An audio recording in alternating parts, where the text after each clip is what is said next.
Hello everyone, this is part 4 of What If Naruto Was Trained by the Kyuubi, and I hope you guys enjoy this video and to like, to subscribe, to share, and check out the playlist, to see more comment down below.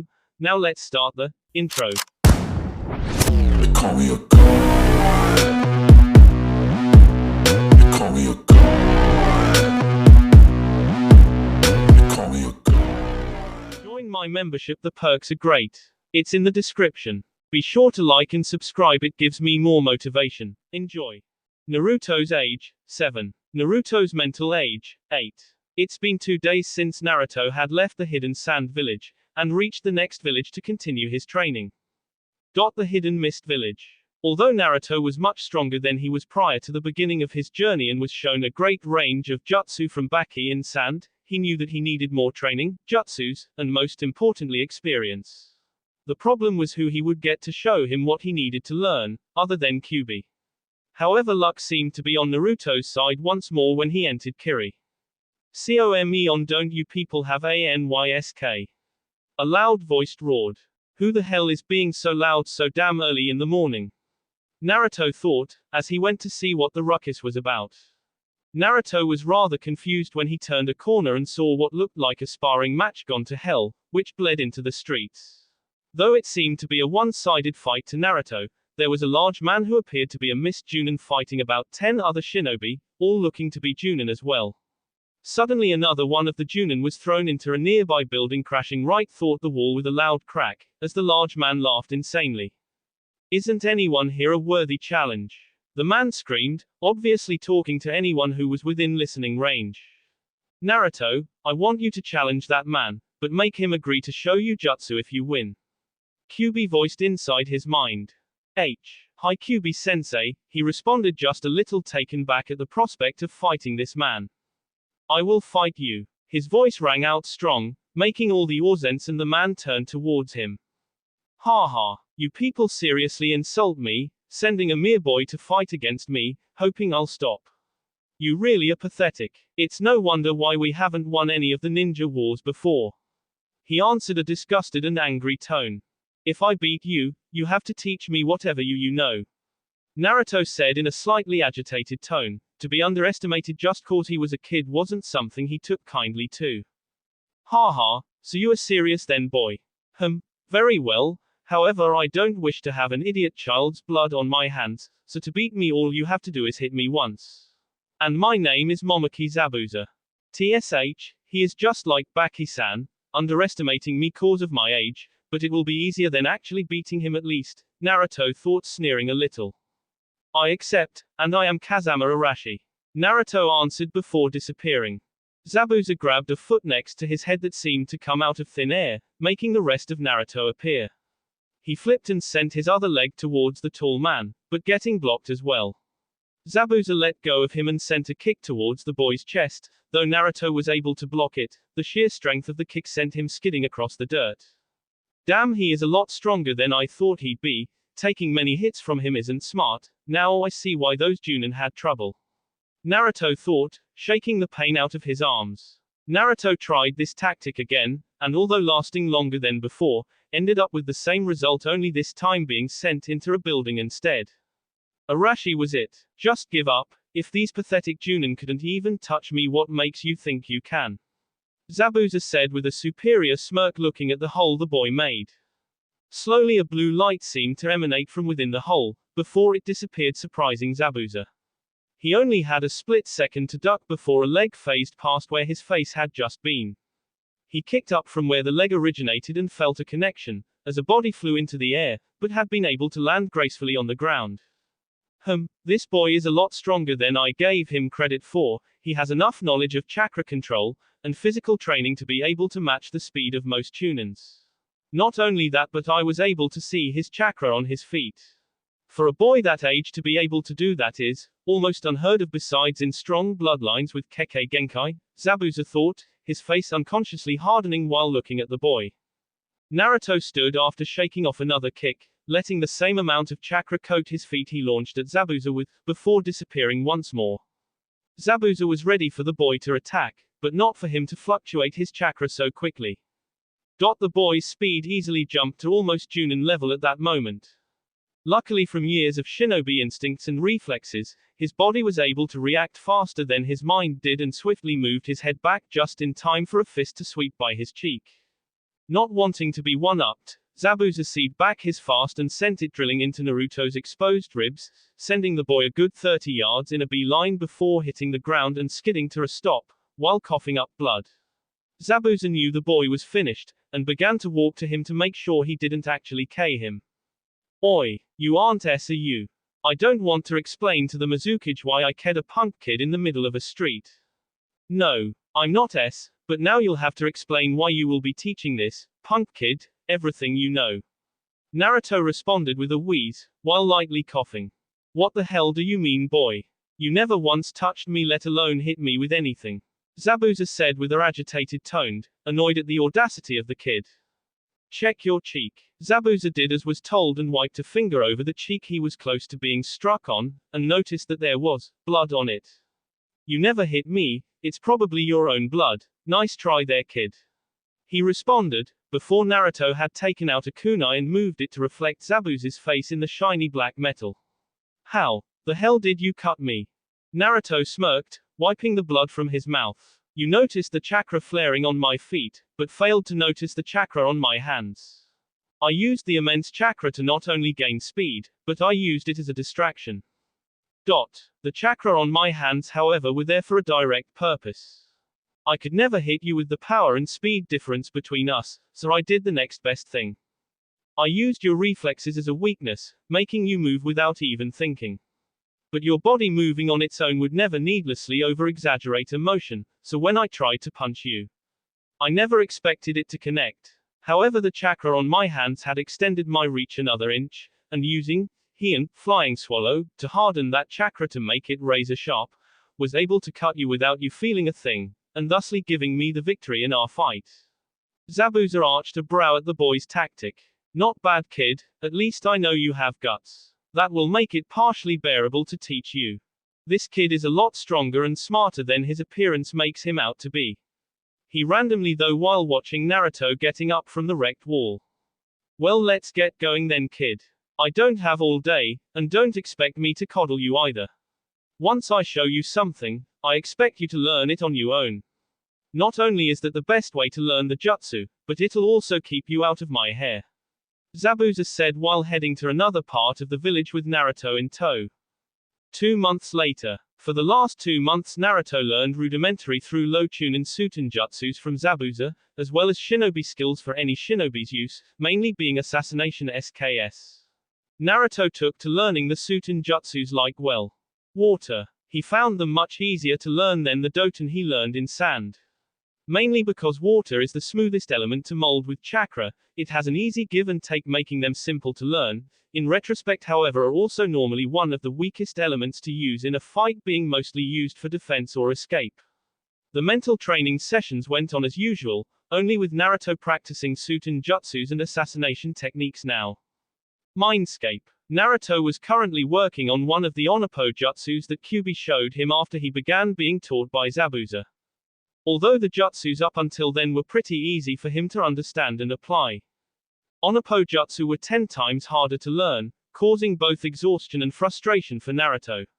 Throughout the entire time he was training in Kiri, he was only able to learn a few Onoppo jutsus. Naruto knew he was strong, but feeling himself lack in one aspect of his training utterly infuriated him, and although the Kyuubi would poke fun at him, would still help whenever Naruto swallowed his pride and asked for it. Currently Kyuubi was watching its student struggle with the Onoppo jutsu, trying to henge himself into Sarutobi, only being able to create a second-rate disguise. Ag. Damn it! Naruto screamed, causing Kyuubi to lightly chuckle and then shakes its head at the boy's frustration while being impressed by his persistence. A thought came to the Kyuubi's head, suddenly making it leer at the unsuspecting boy, who was sping sweat. Naruto felt a cold chill run down his spine, before looking at Kyuubi and seeing it leering at him. Now to most people that leer would scare them less, but being Naruto he was already used to the fox's facial expressions, and knew the leer was the equivalent to a large smile, a sinister smile, but a smile nonetheless. Kyuubi-sensei, what did exactly you just think up to either make me a stronger shinobi or just make my life a living hell? He half joked. Ah, Naruto, you know me too well, Sadly, for me anyway, it's the former of the two. Seeing as how you are getting frustrated with the onepo jutsu I taught you, I thought having you concentrate on another aspect would make training more bearable. I wish to teach you some kenjutsu, but first we'll need to take a little detour back to Fire Country. I have a sword there that you would do well to procure. Kenjutsu, huh? Sounds like fun. He answered back with a smile. Tell Zabuza that you will be gone for a few days to pick up your sword and that upon your return you wish to learn the basics of kenjutsu. But for now continue trying to learn that jutsu. I want you as close to mastering it as you can before we leave here. Hi, Kyuubi sensei. 2 days later, forest in Fire Country. Kyuubi sensei, is it around here? Naruto asked while jumping from tree branch to tree branch. Hi, it should be right around here. Remember, look for a stone wall with claw marks in a certain sequence just like I told you. Hi. Naruto had been looking for the stone wall for nearly a day, though knowing how secretive foxes can be, he wasn't surprised. However, he had finally found what he was looking for. Geez sensei, when you said it was hidden you weren't kidding.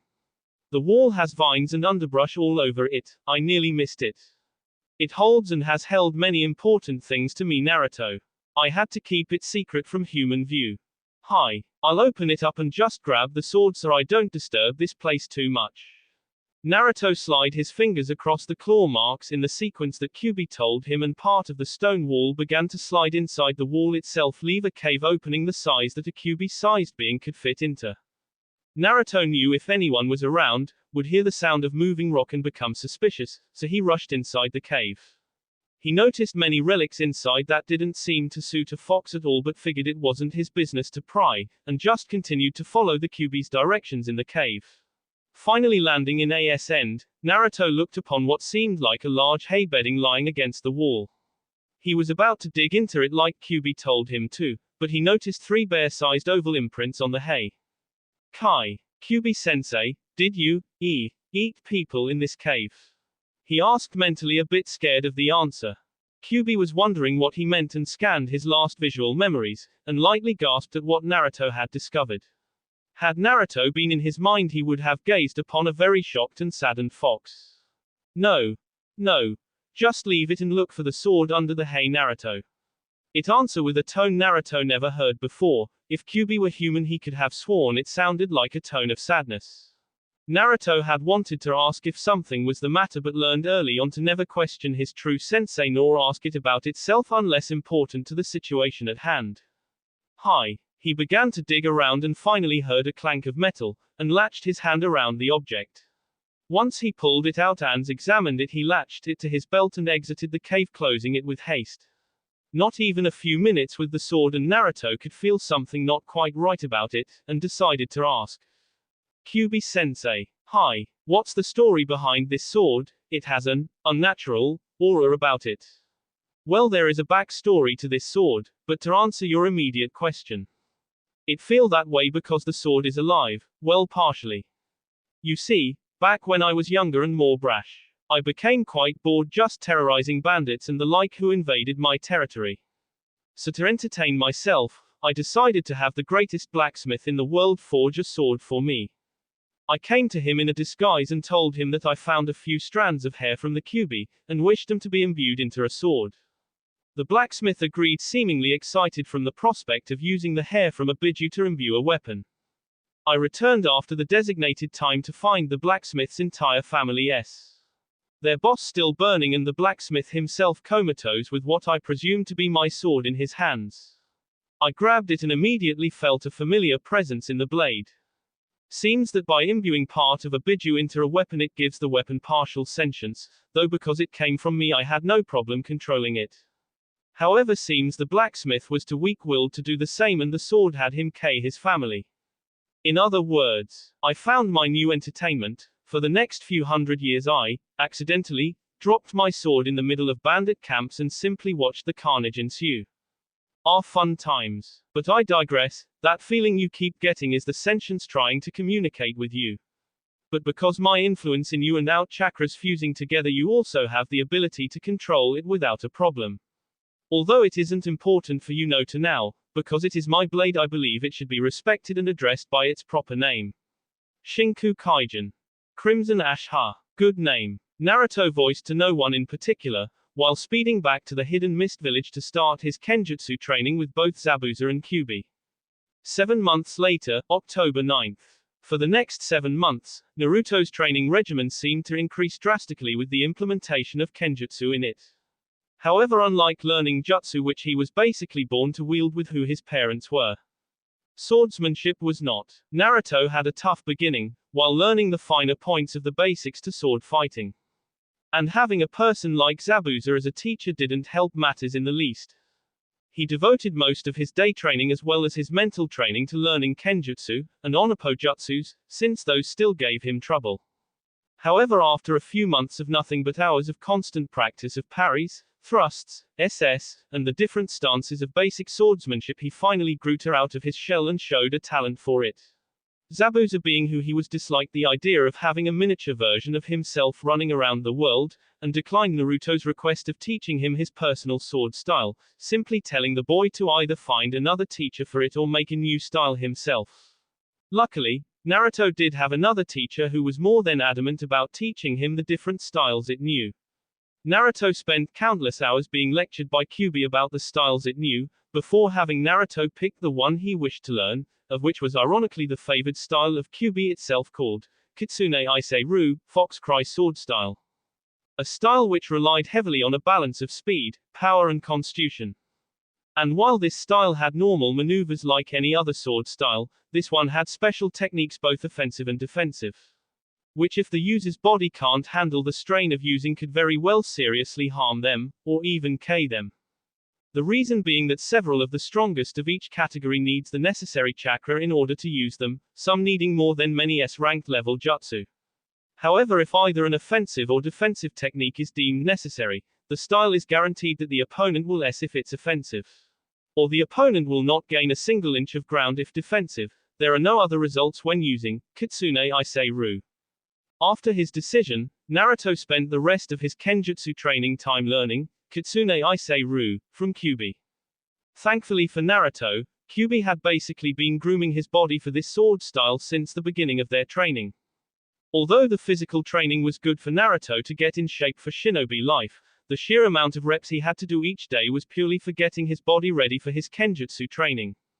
To be able to use Kitsune Ise Ru successfully, a person must be fast to not only have almost instantaneous reflexes to strike blows or defend against them, but the physical power and constitution to dish out the offensive techniques with enough zeal to KO or enough to absorb attacks through defensive techniques. All of which Kyuubi's early physically training basically led him up to. October 9th of that year was like any other day to Naruto. He woke up and simply began his almost machine-like training until it was nightfall. What he would never realize is that what was to happen to him the moment he fell asleep would change the way he thought for the rest of his life. Mindscape. Naruto awoke to the all-too familiar sound of de-sping water. He got up and was about to head towards Kyuubi's cage like he normally did, but found that the size of the tunnel had gotten smaller, much smaller. Pondering what it meant for a moment, Naruto simply shrugged it off and headed towards his sensei's home, only to be surprised once more. What the hell is this? He thought, looking on in confusion and shock. What stood before Naruto was not what he was expecting at all. Although Kyuubi's cage was still there and quite intact, the cell and bars seemed only a fraction in size of what they were normally. Kyuubi-sensei, he called out, walking towards the darkness where the great beast resided, to only get a low, very feminine gasp in return. Naruto heard the gasp and moved closer to the cage, to barely see a silhouette of a body in the corner of the room in a sitting down fetal position. Though Naruto hadn't had much contact with the opposite gender save for Temari, he could still tell that the body belonged to a female. Anno, I'm not sure how you got in my head, but you are in my sensei's home and I don't think it'd appreciate you intruding. I'll help you somehow, but you have to come out here. He called out in a confused but warm tone, knowing that yelling with a harsh voice would do the opposite of what he wanted. For the next few minutes it was silent, as Naruto just watched the figure trying to huddle even more against the wall, almost wanting to fuse with it and disappear. Though Naruto had grown immensely from the submissive kid he was in Konoha, he still had his limits on patience and he had just reached them. Oi, if you want I can come in there and help you out, he offered with a little higher tone, noting his slight agitation. No. Don't come inside. The female voice called out, causing Naruto's ears to perk from finally getting a voiced reaction from her, as well as the simple elegance of the voice itself. Though Naruto hadn't reached that age where boys began to notice girls in that way, he still couldn't help but blush when he heard the now clearly woman's voice for the first time. He didn't know why, but it made him all warm when she spoke. And couldn't help but also smile a warm smile along with his blush, as well as wish he could hear her speak more. But, if you don't come out, my sensei isn't going to be happy. Come on, I'll lead you out of here, he questioned in a happy tone, walking through the bars towards the woman. I said don't come, she yelled, but her voice cracked mid-sentence. Naruto's eyes widened and jumped back when along with her yell came a red clawed hand that dug itself into the ground where he had just been standing. His heart pounded in his chest at the attack, and had no idea why she did what she did, nor what he could do now. He simply stood there watching as she continued to shiver and quietly cry. Naruto still couldn't tell what the woman looked like. The light from outside the cage immediately ended right after the bars, save for a shimmer that outlined the walls and ground. He wanted to see what the woman looked like despite the danger, and as silently as he could walked close to her. The closer he got to the figure, the more curious as to what she looked like. And as if answering his request, the entire cage began to light up.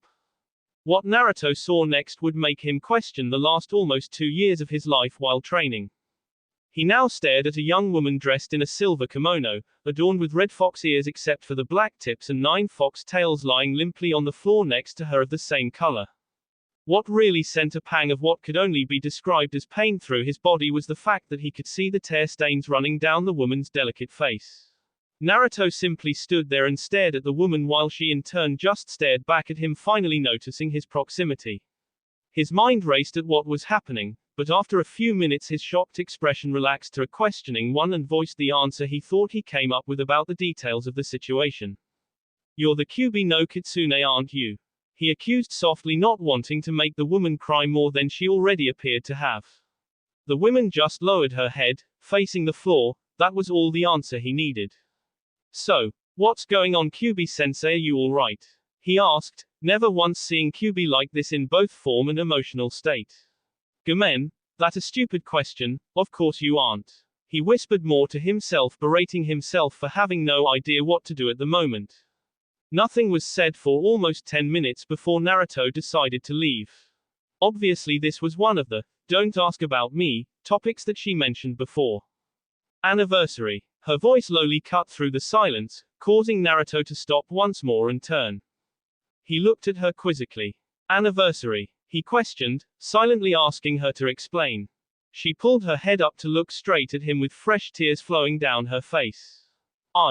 It's the anniversary of my Kitsem, she chopped out while crying.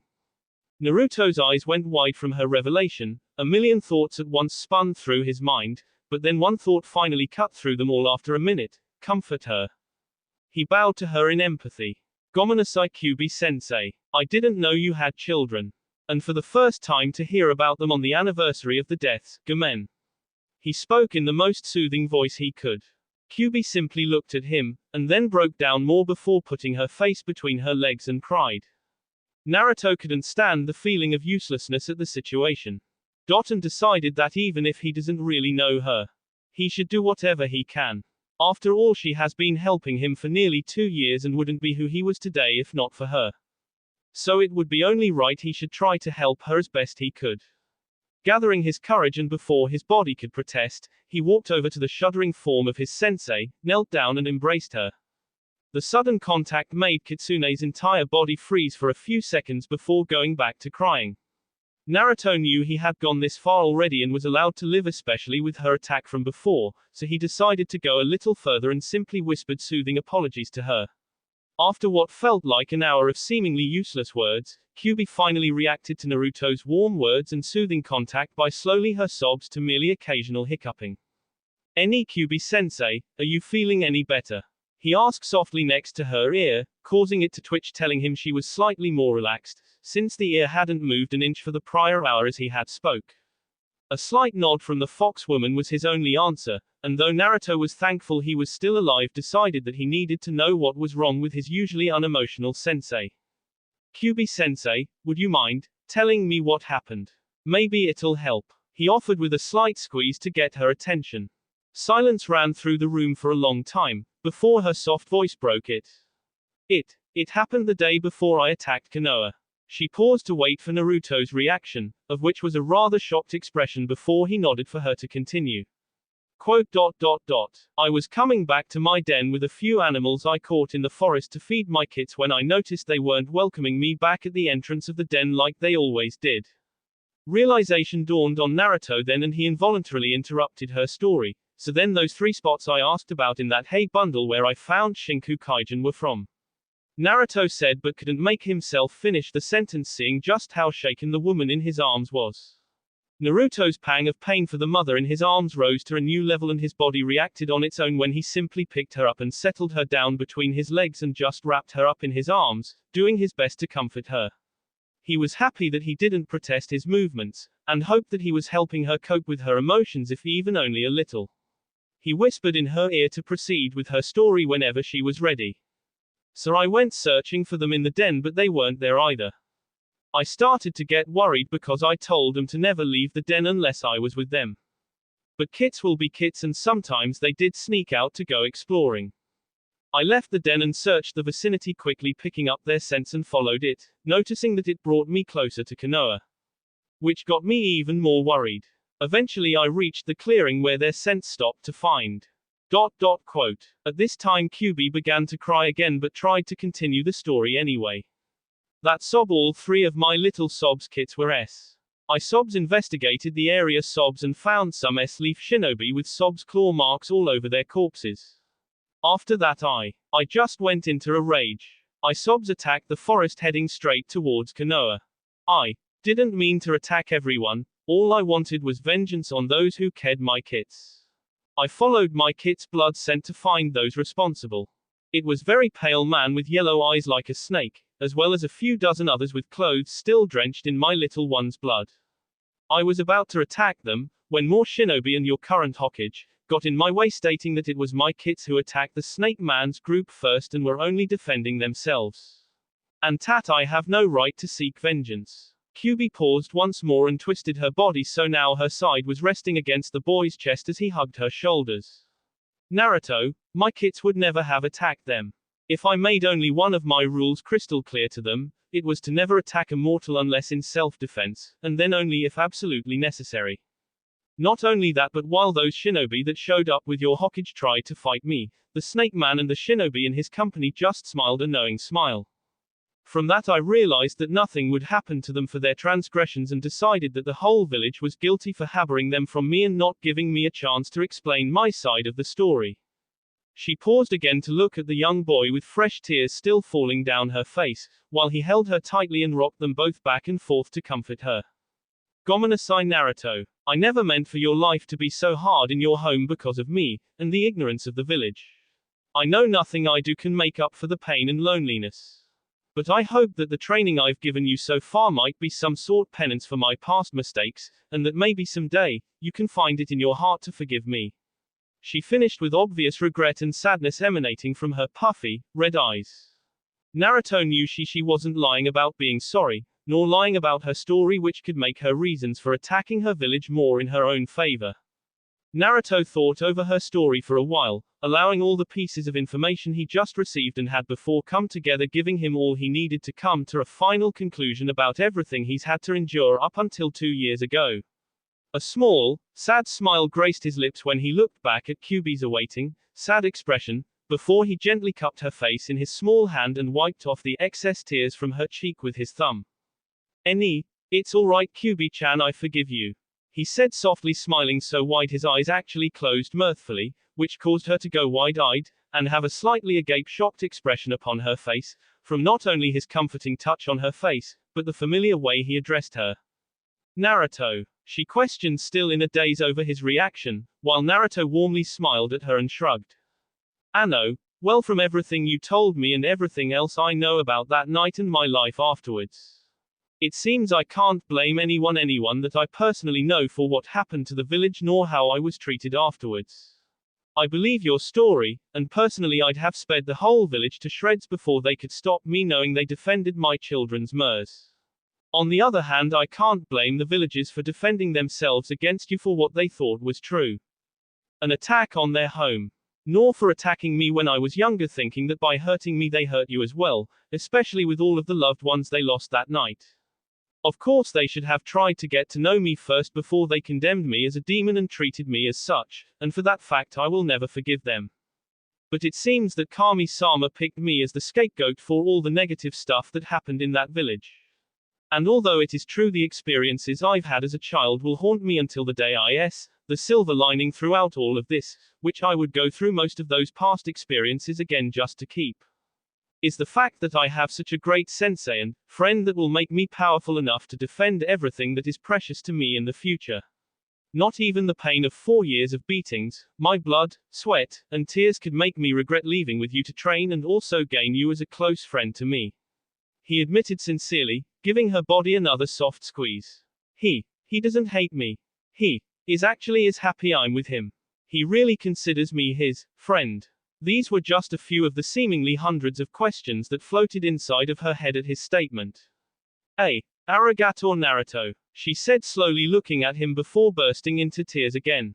Arigato, she screamed into his chest, now wrapping her own arms around him.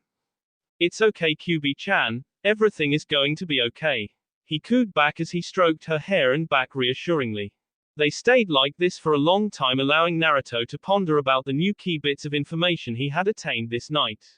A thought hit him randomly when Kyuubi slightly nuzzled closer to him, causing him to smile. I hope this works, I'll be disappointed if it doesn't, he thought, before leaning down next to her ear. Kyuubi-chan, tell me, did the size of this place change because of the form you are in? And are you insulted being in a human form? He whispered questioningly. Hi, it changed because of my size. And no, I'm not, my fox form is just more natural to be in than my human one. She muffled out against his shirt, making him smile again from her answer. Anno, well, there is something I would like to try, but I don't want you to look until I say so, okay? He asked, only getting a quizzical look from the woman before she saw no malice in his request and nodded, pressing her face against his chest, closing her eyes.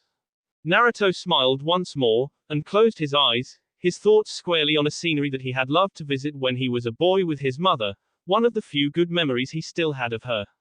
He concentrated hard, hoping his idea worked. When the last bit of the image was scanned, he opened his eyes slowly to only have him gasp lightly. Wow, it actually worked. He thought for a moment before looking down at Kyuubi, who was still resting against him. I'm glad, her punishment isn't deserved, and to live her sentence in that gloomy place was unthinkable. I hope she finds it acceptable. He finished with a worried smile. Kyuubi-chan, you can open your eyes now, he said with a happy, but slightly worried voice. She opened her eyes, to only shut them a second later, wincing from the sunlight hitting her face. Wait, sunlight, she quickly thought before opening her eyes once more. An audible gasp was heard from her as her breath hitched in her tea from what she looked at. Her cage and the rest of Naruto's mind wasn't what she had been used to seeing for the past almost 8 years. The entire area was now a grassy and multicolored flower-filled valley, with trees every so often that blew in the breeze which she could feel against her skin. There were snow-peaked mountains in the far distance, and a river running through the valley as well, with the bluest cloud-filled sky and yellowest sun she had ever seen above her, which said something for an over-millennial-old demoness. There were also animals running around across the valley and birds chirping while flying overhead. She didn't know what to say or think about the situation. She just looked back at Naruto with a shocked and quizzical expression, silently asking for an explanation. Anno, well, as I see it, you aren't really guilty of anything in my opinion, so this imprisonment isn't fair to you.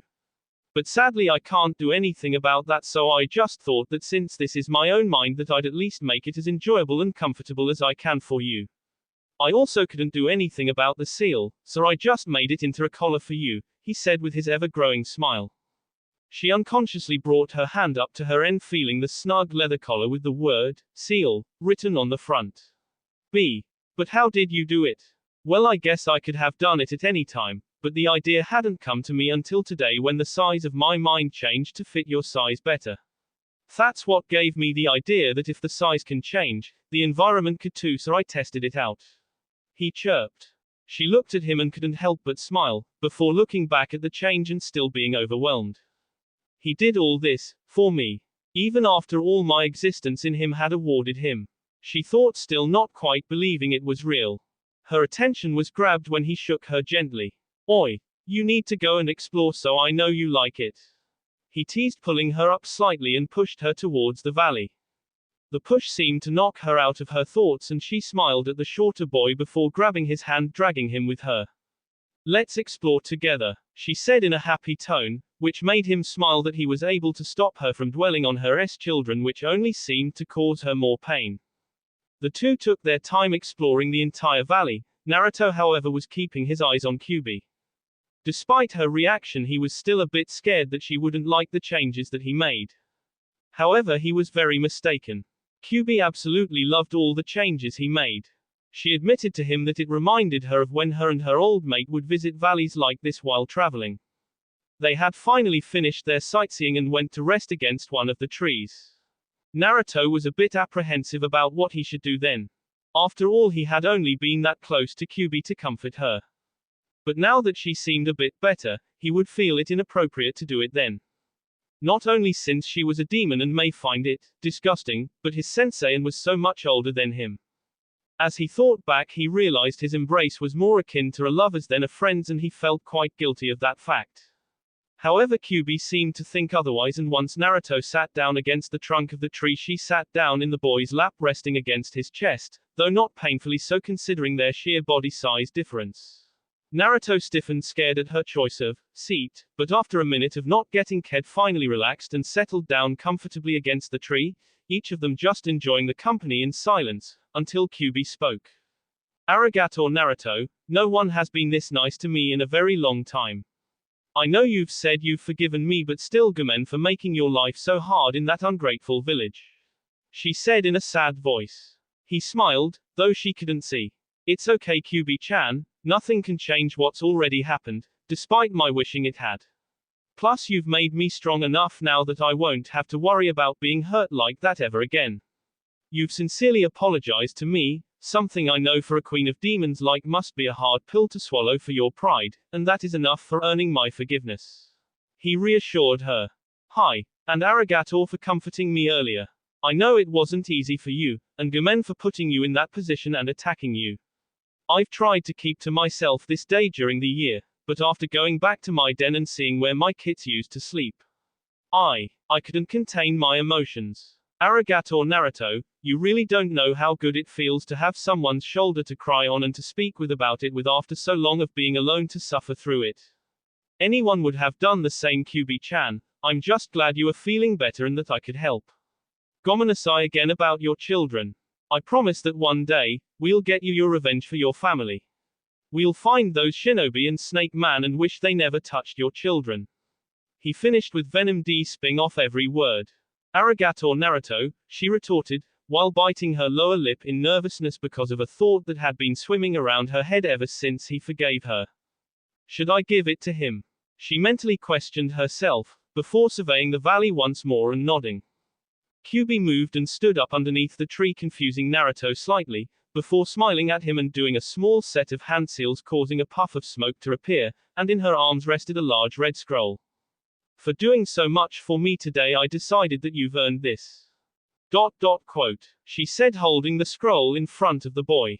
This is the summoning scroll for Kitsune, which I had made several hundred years ago to entertain my boredom, but found no one worthy enough to sign it.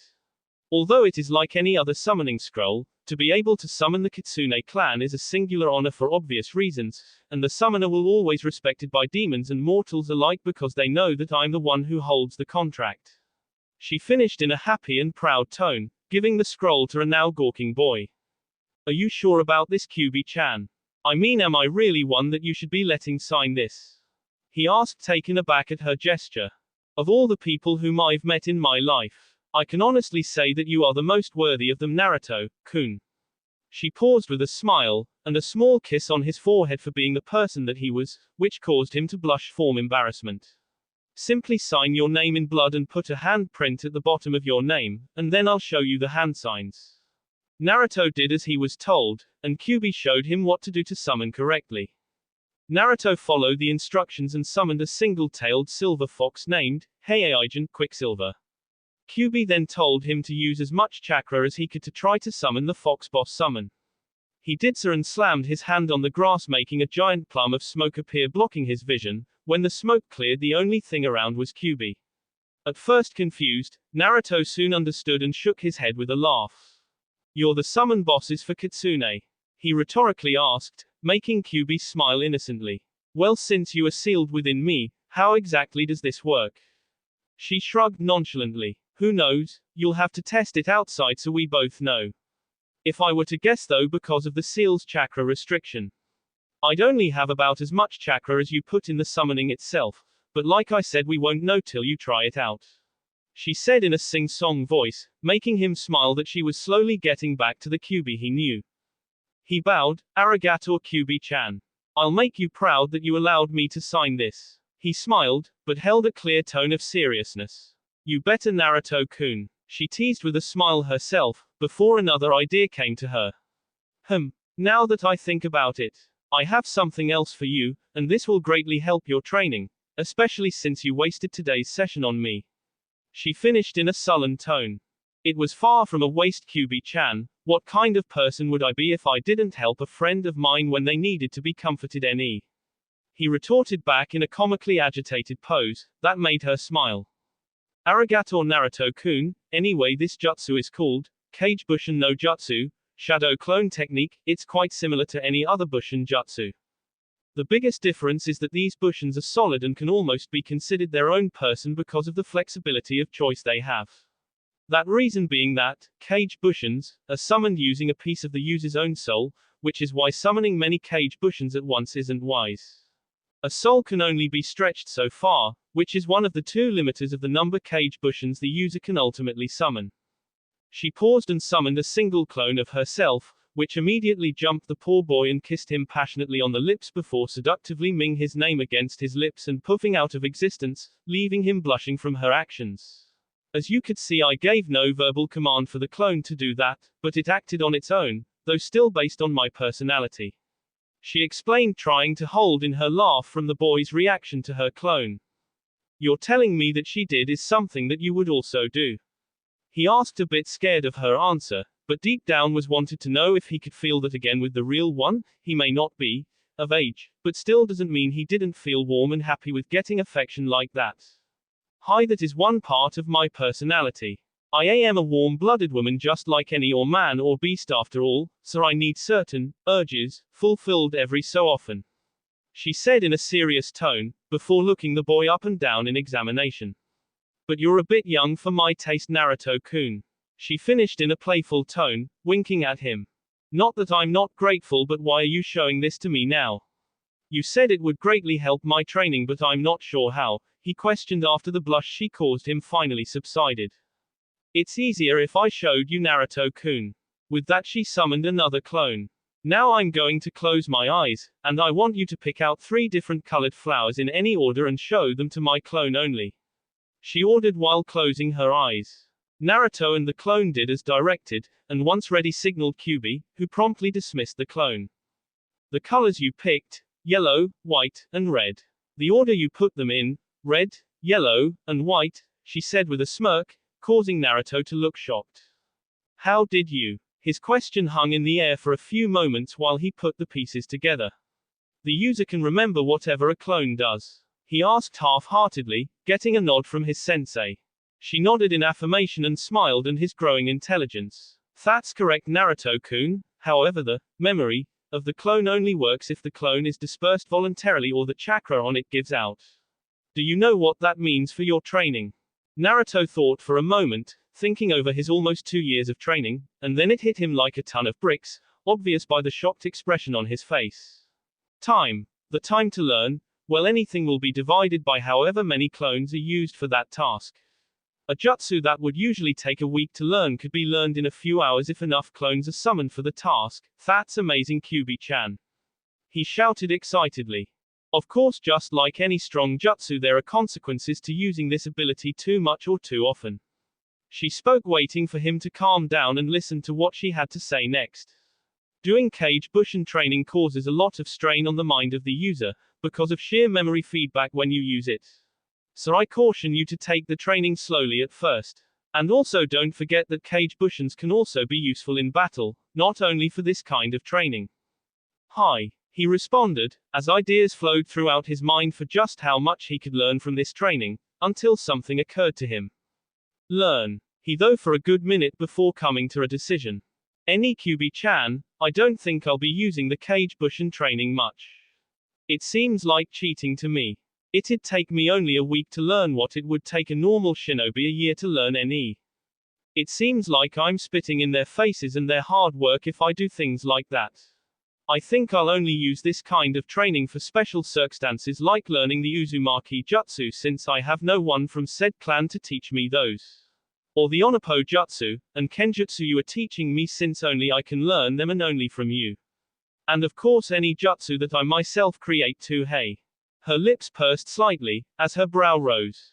A shinobi with a code of honor NE Naruto-kun?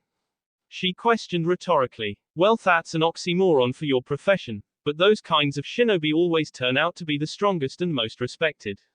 I have to warn you though, it'll make your life a lot harder as a shinobi. Can't be much harder than what I've already dealt with, right? Plus I have Kyuubi-chan to help. He mused with a large smile. She smiled at his enthusiasm. Hi, but let's not worry about the future training, you should worry about today's. She playfully reprimanded. Hi, Anno, do you think I could just rest here till I have to get up? He asked a little apprehensively. Kyuubi smirked at what his question really meant. Do you think I can rest here with you? Before pulling him back to the tree.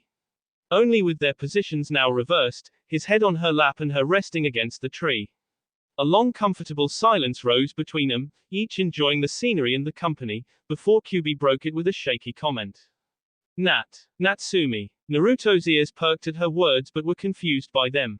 Natsumi. Her cheeks burned slightly. Hi, that's my name. She answered embarrassment, though not quite knowing why. Quote. I've never told any mortal my true name before. She confessed, turning away from Naruto's face. He smiled gently, before closing his eyes. I see. Well, it's a beautiful name, Natsumi-chan, he retorted, never noticing the happy smile on his companion's lips at his words. Arigato Naruto-kun. Hours seemed to pass as the two just stayed like that, continuing to admire what Naruto created and the new feeling of belonging they each felt. Of course, as all good things do, this scene had to end when Natsumi told Naruto he had to get up for training. He pouted, opening his eyes. I was hoping you'd give me one day off after all I did, Natsumi-chan, he playfully grumbled, getting up from her lap. No such luck, I'm afraid, Naruto-kun. If you want to get stronger you can't take a break unless absolutely necessary. And while we are training I'm your sensei, not your friend, so it's Kyuubi-sensei to you. She said with an almost sadistic leer towards the boy. Crap. He swore before booting himself out of his mind. 3 months later. Training for Naruto jumped leaps and bounds after that day when Natsumi revealed herself, thanks to his shadow clone training. His Kenjutsu skills were nearly on equal ground to Zabuza's. His Onepo jutsus began to grow less frustrating now that he had his clones, now giving him about a dozen of them under his belt. His physical and jutsu training continued on at the usual fast pace since he himself practiced them. While a team of about 50 shadow clones worked on the above-mentioned aspects of his training. Natsumi even showed him, which he later learned and mastered, 2 of the favored as well as most powerful Suten jutsus of the Nadaime Hokage. Although anyone could essentially learn the jutsus that he knew and use them in battle with a water source nearby. The reason the Nadaime was infamous for them is because he had mastered his water elemental affinity to such a perfected state that he never needed a water source to use any of his Suten jutsus. His mastered affinity allowed him to create water from his chakra alone. However, Natsumi mentioned a little trick to using a pseudo-mastery of water manipulation, much like the Nadaime's true mastery. If the user summons enough chakra into the Suten jutsu, they can actually replicate the Nadaime's ability to create water from chakra. But the problem is that to summon water like that, the chakra output would be close to 20 times what the jutsu would normally take if a water source were nearby. Even the simplest of Suten jutsu could wear out a seasoned Junin in 1 if not 2 attempts using this method, which is why it's not a very well-known fact amongst shinobi. She actually admitted that only a Jinchuriki, and of the possible 9 in the world, Naruto was probably the only one who could fight unhindered using that method because of his Kekkei Genkai combined with her chakra. All in all, Naruto was glad for the power his new training allowed him to acquire, and it was all thanks to Natsumi. Speaking of the vixen, since that day her behavior had changed noticeably. Although still a hellfox as his sensei, which Naruto grumbled about any time he could, though always thankful for her help. Looking at the personal relationship, she simmered down greatly and actually began to open up to the boy, telling him stories of her past escapades and goings-on. To put simply, their relationship, though purely student-teacher when training, became much friendlier, open and unconsciously to both parties closer than they would have voluntarily admitted to the other while they hanging out enjoying each other's companionship. Up until that point, Naruto had avoided trying to summon Kyuubi via summoning. He was afraid of the repercussions of what Kiri would think when a 50-story tall fox appears out of nowhere near the village. Finally, after having enough of Natsushi's playful whining about not being let out into the open yet, he agreed and told Zabuza he'd be gone for a day. He left the village and found a good clearing to try the summoning. Ready, Natsumi-chan? Hi. He bit his thumb. Kuchio's no jutsu, he yelled, pressing his hand on the ground as a set of symbols spread across the ground before a large plume of smoke surrounded the area. Naruto coughed until the smoke cleared, and couldn't help but laugh his ass off at what he saw. Instead of a 50-story tall red and black furred fox, all he saw was a small fluffy fox the size of a chihuahua, yipping at him. Ha ha, very funny, Naruto-kun. Now if you don't stop, I'll double your usual regimen for the next week. She spoke, causing Naruto to immediately stop his laughter. He bowed repeatedly. Go. Gomen, Natsumi-chan. I just didn't know you could get that tiny. He scoffed, holding in a chuckle. Her eye twitched angrily at his teasing. Well, it's not my fault you don't hold enough chakra to summon me at my full power yet. This is only about a tail's worth of my power after all. She yipped back. His words made him look towards the sky in a thinking pose. So, you think the more chakra I put into summoning you, the bigger and essentially the more tails you'll grow? If I were to guess, yes, that's about the gist of it. However, this works out fine for me, since I can stay in this small form and watch you in the real world and also enjoy being out of that cage. No offense, Naruto-kun. She said before running at the boy and pouncing on his chest and climbing onto his shoulder to rest there. He laughed from her fur, tickling him as she ran up him. It's okay, Natsumi-chan. I know you like the changes I made. But I also know they aren't anything compared the real thing. He smiled while scratching her behind the ears, making her purr slightly. I'm going to have to tease her about purring later, he thought with an evil grin, noticing she didn't seem to realize she was doing it. Naruto, since you finally used Kuchio's no jutsu successfully, and are easily mastering the Suten and Onoppo jutsus both myself and Zabuza have showed you, I believe it's time to move on to the next village to get shown more jutsus. I was thinking of having you go to Lightning Country and get some Raiten jutsu in your arsenal. I want you to leave tomorrow. She ordered with authority, lacking the kun suffix, so he knew she was serious. Hi Kyuubi-sensei. He responded back, deciding to head back to Kiri and get packed up to leave. The next day, Naruto headed to the favored training ground of Zabuza Momoki, to tell him he was leaving. Zabuza-san, I'm going to leave and head back home. It's about time, and my friends will get worried if I don't head back.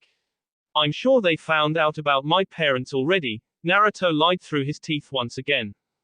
Alright brat, don't get ked, was the man's only retort before punching his sparring partner straight in the jaw, sending him into a nearby building.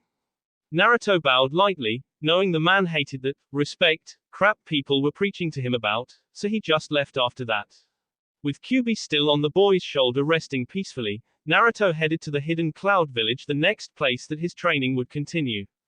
That will be all for this video. Be sure to like, subscribe, share, and comment down below for more videos. Goodbye.